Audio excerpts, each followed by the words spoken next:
Today on episode 473 of the Teaching in Higher Ed podcast, Living in the Questions. Welcome to this episode of Teaching in Higher Ed. I'm Bonni Stachowiak, and this is the space where we explore the art and science of being more effective at facilitating learning. We also share ways to improve our productivity approaches so we can have more peace in our lives and be even more present for our students.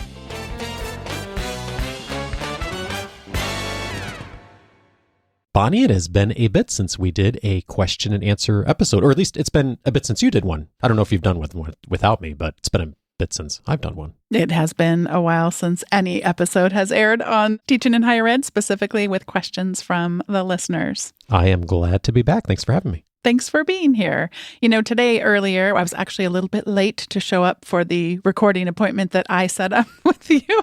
And part of that was I got to sit in a MyFest session. That stands for Mid-Year Festival. And it's a wonderful, inclusive conference that I just get so much joy out of. And we got to sit with a Danish philosopher, Pia Lorentzen. And she shared this quote, which she said is attributed to Einstein.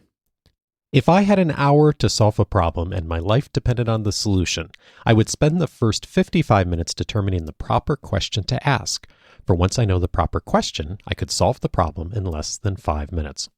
I get a little bit nervous to do these Q&A episodes, Dave. It tends to get me mostly, instead of feeling like I have any valuable answers, to just asking more questions. And I tend to not think I have answers, but I guess I want to warn the listeners perhaps to consider whatever I might have to share or you might have to share as the start of these conversations on these important topics, not the end.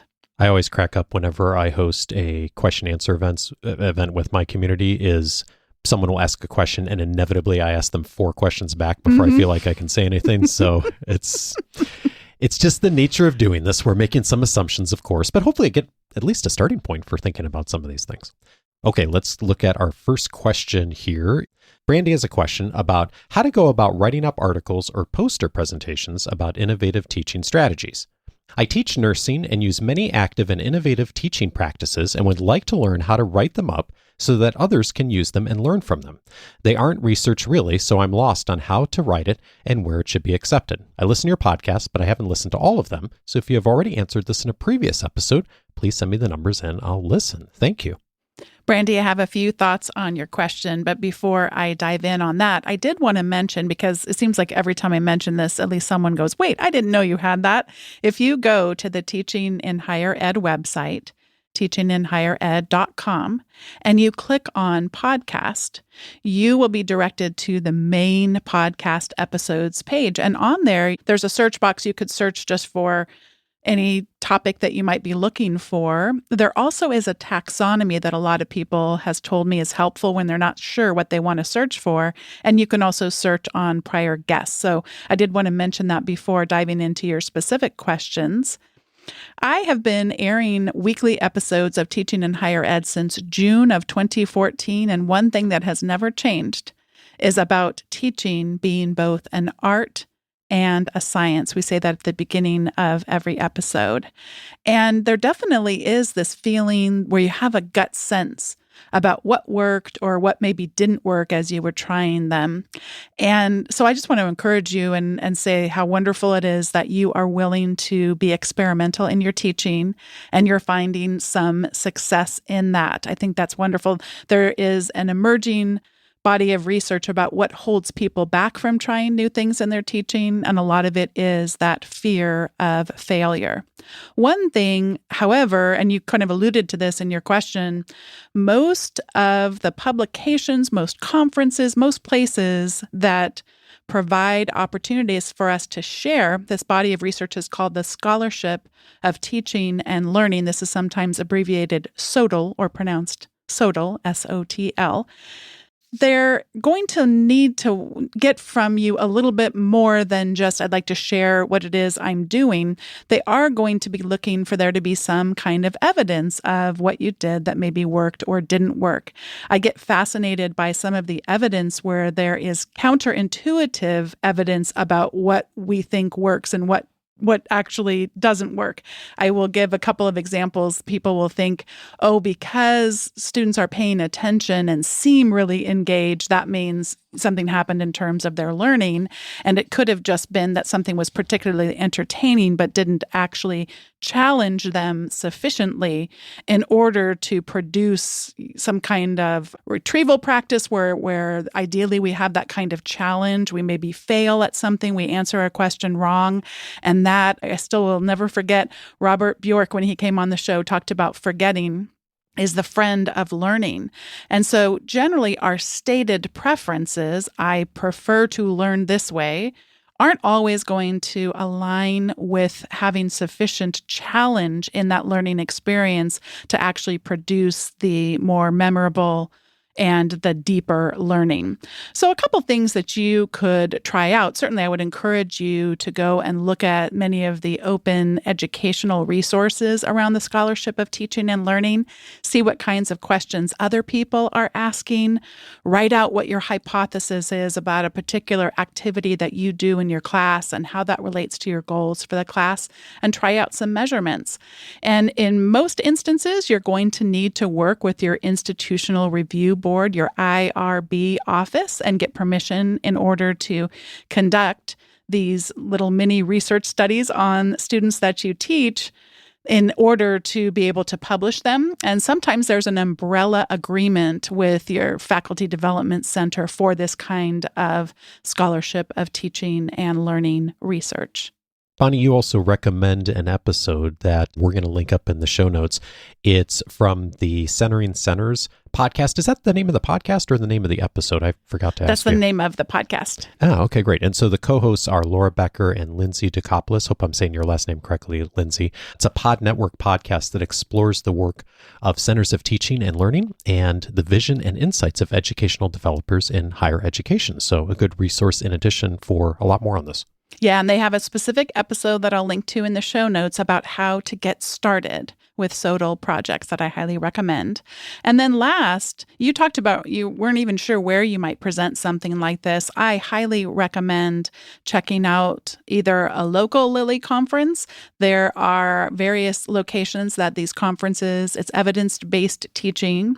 They happen across the United States, and maybe you want to even get further away, geographically speaking.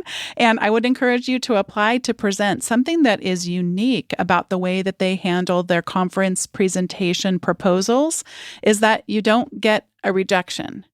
They do rolling proposals, and if your submission needs to be improved in some way, you will get feedback from the reviewers, and you can revise your proposal and strengthen it in order to present either at the upcoming conference, or if the timing is such that it needs to be pushed into another conference or a further year, you can do that as well. But I think that's just such a healthy way to really live out what it means both to teach and to learn. And I do have a partnership right now going with the Lilly Conference where I'm sharing about Lilly conferences on the Teaching in Higher Ed podcast, which works out nice for me since I was doing that anyway. And they're sharing about the Teaching in Higher Ed podcast at the various Lilly conferences. And I'm very grateful for that partnership and for all of the times that Todd Stachowiak has been on the podcast and has shared what he has been talking about and learning himself at those really, really vital conferences. Our next question is from Melanie. Melanie writes, I've long struggled with late work policies. I want to keep things fair for those who turn in things on time and also not penalize to a point that the student decides not to do the work at all. What would a happy medium be? I teach a planning class and was dismayed when I looked at the analytics and noticed how many late assignments there were. I'd love to hear what approaches others have with this thorny issue. This is a tough issue, Bonni. What do you think? Oh, it really is. And I love that. I love that the title of this episode is Living in the Questions, because that's where I want us to live when it comes to these kinds of questions about deadlines. I really treasure the conversation I was able to have with David Clark on episode 443. So if you didn't have a chance to listen to that one yet, it's called Arbitrary Limits in Our Classes, and it was based on a blog post that he wrote called Artificial Scarcity, Reflecting on Arbitrary Limits in Our Classes. In your question, you used the phrase happy medium, that you would like to find a happy medium. I really appreciate the way that you phrase that, and that resonates a lot. And the tension that we're really talking about here is holding hard and fast to rules that are not in alignment with the goal of a class, versus on the other end of that spectrum, not having any sort of limits or boundaries at all. And that lack of structure not always supporting helping people work through the material over the length of the course that it was designed to do. So you talked about in when you wrote to me about teaching study skills, and a lot of this is kind of building up those executive function skills. And so having zero boundaries, zero limits, zero deadlines, the research would show that's not going to be a helpful, healthy medium. But also teaching in such a way that we have absolute rigidity and not an appreciation for the kinds of struggles that students may find themselves in. So I'm going to first off recommend that you keep asking these questions. I'm going to encourage you not just to keep asking them of yourself, although that's a really important part of this reflective process, but also to ask the learning community.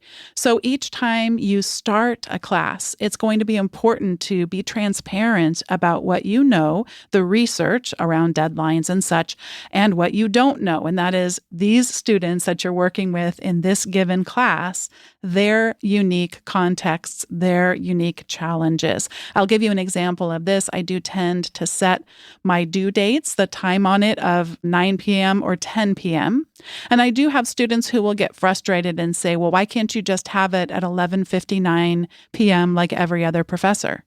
And I want to really attend to their concerns and say, I care about this and this is really important to me. Thank you for calling this to my attention. And then I share with them, the research really shows that when everything lands at 11:59, we start to get a little bit into high pressure, high stress, and also late at night, potentially impacting people's sleep, such that I set the deadlines a little bit earlier. But in my particular instance, I allow students to turn in things later that same day without a penalty. So the deadline in this case is a little bit arbitrary, but just anything that I can do to encourage them getting a little bit more sleep and not having all of the deadlines literally land in exactly the same minute. So I'm being transparent with what I do know, the research, and then also what I don't know, their unique context. Some of them will talk about, I don't get off of my shift until such and such a time. So that's a happy medium. And I don't think we ever land in a place that is perfection on this. I think we have to keep asking the questions, again, asking ourselves and asking the learning communities. If we are going to err on one side or the other, trust students. So when they write to us and they share about a struggle or a challenge, we need to, at least my focus is, I believe them, I trust them, even though I know that there will be those times when someone might choose to be dishonest. I don't want to err on that side. I'm going to err on the side that says what you're telling me is true and responding accordingly. Danny also wrote in with a question for us and says, I'm a TA and created some of the curriculum for a course through an inclusive teaching fellowship, which is when I learned about your podcast. One of the ways that we foster a sense of community in the course is through a community discussion forum. Students can post questions and thoughts about the assignments here and get feedback from the professor and TAs. When I started teaching this course in 2020, this discussion forum was very active and students were really engaged. But in the last 2 years, it has become much less active. Students now have a private Discord community that they share among themselves, but not with the professor or TAs. I'm glad that the students have their own space to discuss and think through these topics without feeling policed by the professor. However, I worry about having this extension of the classroom, in quotes, where we can't set expectations about how students should behave and treat each other. The course discusses some complex and emotionally challenging topics, including the history of racism in the field, the role of animal behavioralists in the field of eugenics, and the ways that LGBTQ perspectives have been excluded and marginalized from the field. We worked hard to craft a supportive and safe environment for students to explore these topics in the course. How do you navigate the uncertainty that comes when students go off and create a supplemental environment that is out of your control? Thanks for your question, Danny. I picked up on something that I found important in the way that you asked your question, and that is when we have the conversations inside of a class, we have a little bit more influence over how to respond. And I even have changed how I do this in recent years, where I don't even really have students start out with some of these controversial topics in a group setting. I actually have them do some of their earlier assignments where they might be trying on new language or new ideas for size and seeing how it fits. And sometimes when we do that, we're going to fail. And I would much rather have that failure. And by failure, I mean failure to have my language match up with my values. That's not always going to be the case. That's a wonderful opportunity that educational experiences give us, where we can find ourselves somewhat disrupted in our normal patterns of behaviors and thoughts and introduced to ones that might fit a little bit better for longer periods of our life. So recognizing that, especially when we're learning and becoming more aware, perhaps our empathy is even growing in this particular sense, and our language does not yet match our values. In fact, Dave, I don't know if you remember this last night, but when we were having dinner with a friend who brought his kids over and they were all playing around last night, I don't even know what he said. And even if I could remember what he said, I wouldn't mention it because it would just be perpetuating it. But he said something, he goes, "Oh, gosh, I just realized I should actually go look up on my phone and see if I should say this anymore." And sure enough, it was like, no, that is actually has some sort of a cultural, it's one of those cultural things that gets passed along. And we got to see him in the moment notice, oh, wait, that particular phrase that I just used is offensive and potentially racist, and went and goes, I'm going to have to work on not saying that anymore. And it was really just lovely that we're all friends and finding ourselves in that moment, and he's going to go become aware of that, recognize that his language doesn't match the values that he has. And something that this really comes back to for me, Dave, is reading a couple of books by Donna Hicks about dignity. And when someone is trying on language, in this particular case, he recognizes that his values are not aligned with his phrase that he used, we could have chosen to pile on the guilt, pile on the shame, and violate his dignity. And instead, it was just a safe place in order to go, hey, I'm going to work on not doing that anymore. And so I really have liked more having these private spaces where people can try on language as they're hearing about and learning about new ideas. I do, however, recognize that as someone who is not a person of color, that I need to be aware that others may need to watch for what is known as weathering, or that trauma that comes from having to hear as people are trying on these ideas. So this is certainly not a one-size-fit-all approach, but is something that I have found useful in recent years. Something else I'd like you to recognize, Danny, is, and I think you already have recognized this, is that students are going to do this anyway. So I have two other ideas for you here. One is, I actually learned about this from Kathy Davidson, is to create a class constitution. And those are where the class can begin to define and shape their values, and ask that those commitments be carried over into any or all communication that happens regarding the class outside of the community. You mentioned having a place set up in the class for these kinds of discussions to happen. I would just encourage you to think a little bit more about maybe how to make that a place where this happens a bit more seamlessly.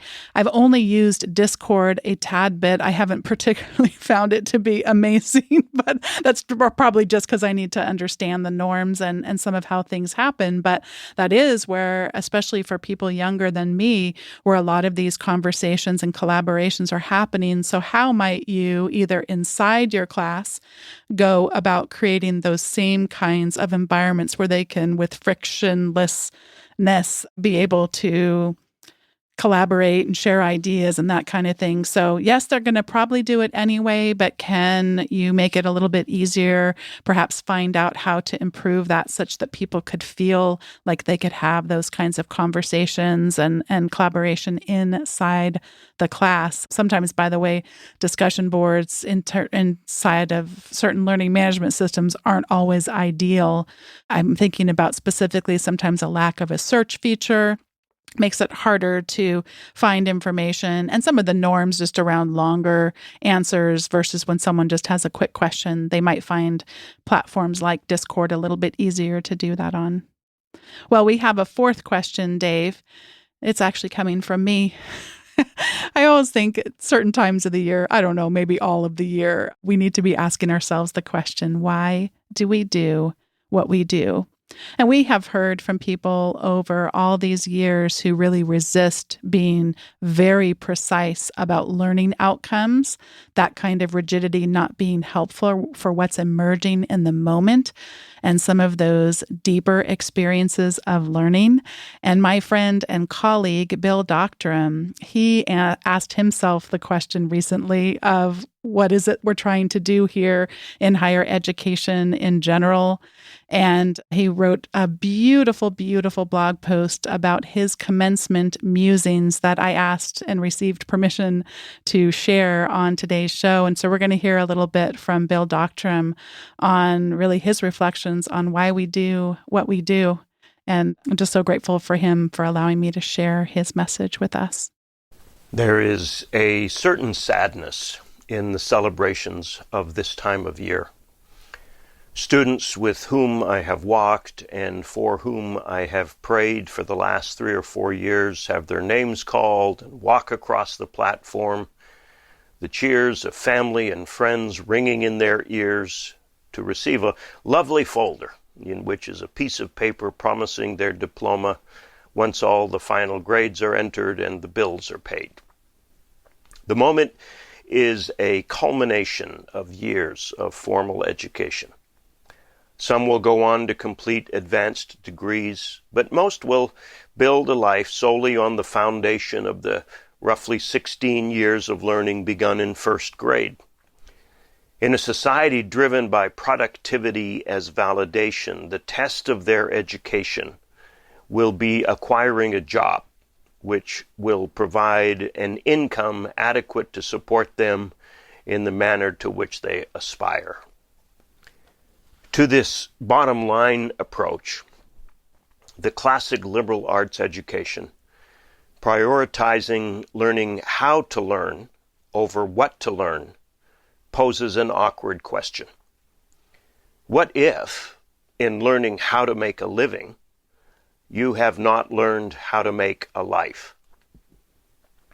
It turns out that the making of a profit is easier than the making of a person, especially a person of character, transformed to withstand the relentless press to inhumanity.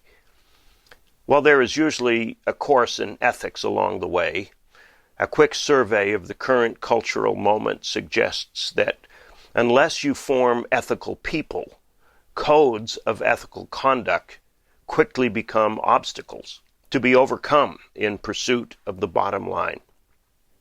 Also, making the case for the how over the what is the rapid pace of change, not to say advancement, leaving behind anyone who is not committed to lifelong learning. But in the middle of this commencement musing, I am feeling deep gratitude for the shared journey and an equally deep sadness that this part of it is over. We sang blessing over them yesterday and released them with joy. This is the time in the show where we each get to share our recommendations. And Dave, I mentioned at the top of the show, having had an opportunity to attend a MyFest session this morning, and I was introduced to a new tool there that I wanted to recommend today. It is called Question Jam.